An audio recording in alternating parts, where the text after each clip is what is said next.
Hi అండి అందరికీ. నేను మీ Divya. Welcome back to Telugu kitchen. ఈరోజు మన కిచెన్లో కేవలం 10 నిమిషాల్లో తయారు చేసే స్వీట్ కలాకండ్ రెసిపీని మీతో షేర్ చేసుకోబోతున్నాను.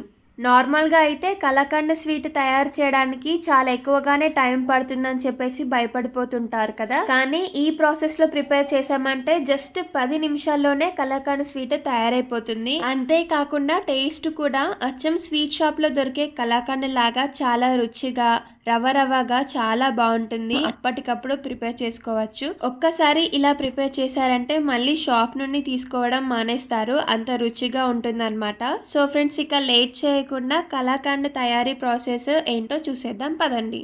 ముందుగా ఒక ఫ్రై ప్యాన్లోకి 1 కప్పు కండెన్స్డ్ మిల్క్ని తీసుకోండి. అంటే వెయిట్ వైజ్గా వచ్చేసి 200 గ్రామ్స్ వరకు ఉంటుంది. ఇప్పుడు ఇందులోకి 5-6 టేబుల్ స్పూన్ల చిక్కటి పాలను కూడా తీసుకోండి. అలాగే ఫ్రెండ్స్, ఇక్కడ మీరు పాలకి బదులుగా మిల్క్ పౌడర్ని కూడా తీసుకోవచ్చు. ఇప్పుడు ఒకసారి ఈ రెండింటిని బాగా మిక్స్ చేయండి. ఇలా కలుపుతూ ఒక 2 నిమిషాల పాటు కుక్ చేసామంటే ఇదంతా కూడా ఇలా కాస్త చిక్కగా అవుతుంది. ఇప్పుడు ఇందులో వేయడం కోసం ఒక ప్లేట్లోకి ఫ్రెష్ పన్నీర్ని తీసుకుందాము. ఇక్కడ నేను తీసుకున్న పన్నీరు వెయిట్ వైజ్గా వచ్చేసి 250 గ్రామ్స్ ఉంటుంది. ఇప్పుడు ఈ పన్నీర్ని చేతులతో ఇలా మ్యాష్ చేయండి. సో ఈ విధంగా మొత్తం మ్యాష్ చేసుకున్న ఈ పన్నీర్ని ఫ్రై పాన్లోకి తీసుకుందాము.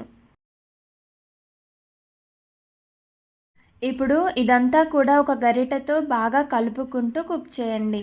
ఈ టైంలో మంటని మీడియం ఫ్లేమ్కి అడ్జస్ట్ చేసుకొని ఇలా ఈ విధంగా కలుపుకుంటూ ఒక 5 నుండి 6 నిమిషాల పాటు అయినా కుక్ చేసుకోవాలి. ఇదంతా కూడా కొంచెం ఇలా చిక్కబడిన తర్వాత ఇందులోకి మంచి ఫ్లేవర్ కోసం ఒక టేబుల్ స్పూన్ యాలకుల పొడిని కూడా వేసుకొని చక్కగా మిక్స్ చేసేయండి. ఈ ప్రాసెస్ చేస్తున్నప్పుడు మంటని హై చేయకుండా మీడియం ఫ్లేమ్లోనే ఉంచి చేయండి, లేదంటే మళ్ళీ అడుగంటిపోతుంది. ఇలా మధ్య మధ్యలో కలుపుకుంటూ మంచిగా కుక్ చేసుకున్నామంటే టేస్ట్ అనేది బాగా కుదురుతుంది. ఈ మిశ్రమం అంతా కూడా మనకి ఇలా ఈ విధంగా చిక్కగా అవ్వాలి. ఈ కన్సిస్టెన్సీలోకి వచ్చేంత వరకు ఉడికించామంటే మనకి కలాకండ్ టేస్ట్ అనేది పర్ఫెక్ట్గా వస్తుంది. సో ఈ టైంలోనే స్టవ్ ఆఫ్ చేసేయండి. ఇప్పుడు ఇలా ఏదైనా ఒక బౌల్లోకి నెయ్యిని అప్లై చేసి తీసుకోండి. మనం ప్రిపేర్ చేసిన స్వీట్ని బౌల్లోకి వేసుకొని సెట్ చేయండి. ఇలా స్మూత్గా స్ప్రెడ్ చేసుకుని ఒక 2 టైమ్స్ ఇలా ట్యాప్ చేశారంటే బౌల్లోకి స్వీట్ అనేది కరెక్ట్గా సెట్ అవుతుంది. ఇప్పుడు పైనుండి చిన్నగా క్రష్ చేసిన డ్రై ఫ్రూట్స్ని వేస్తూ గార్నిష్ చేయండి. నేను ఇక్కడ బాదం జీడిపప్పుని యూజ్ చేశాను కదా, మీ దగ్గర పిస్తా అవైలబుల్గా ఉంటే అది కూడా యూజ్ చేయొచ్చు. సో ఇలా గార్నిష్ చేశాక ఇప్పుడు ఈ స్వీట్ని 1-2 గంటల పాటు ఫ్రిడ్జ్లో పెట్టండి. మళ్ళీ మీకు 2 గంటల తర్వాత చూపిస్తున్నాను.